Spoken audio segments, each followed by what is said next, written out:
ये दीना मेन चौक है जहाँ थोड़ी देर के बाद तजावज़ात शुरू हो जाएगी। अभी इस वक्त देखें मेन बाज़ार भी कितना कुशादा नज़र आ रहा है और गुज़रने वालों के लिए भी कोई मुश्किलात नहीं। और मंगला रोड भी ये सुबह सुबह देख लें कि कितनी साफ़ और खूबसूरत और खुली डुली नज़र आ रही है। जो ये थोड़ी देर के बाद इसी चौक को जनाब सब्ज़ी मंडी बना दिया जाएगा, जिसके लिए हम डिप्टी कमिश्नर साहब से रोज़ाना गुजारिश करते हैं कि ये पोस्ट ऑफिस दीना मेन चौक है और यहाँ हर वक्त सब्ज़ी मंडी का एक समा बना रहता है और रक्षा स्टैंड बना रहता है। इसका कोई हल कीजिए जो कि इस शहर की खूबसूरती का बायस बन सके। बहुत शुक्रिया सर।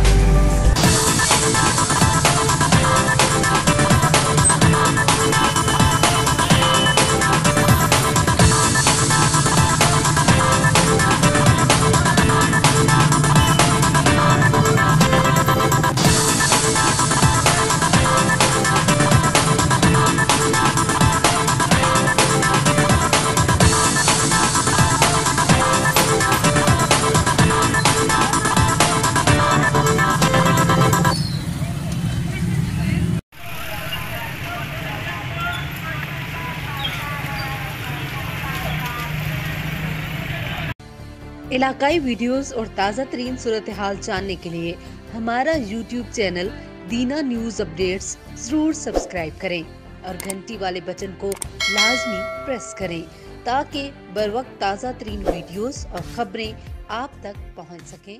शुक्रिया।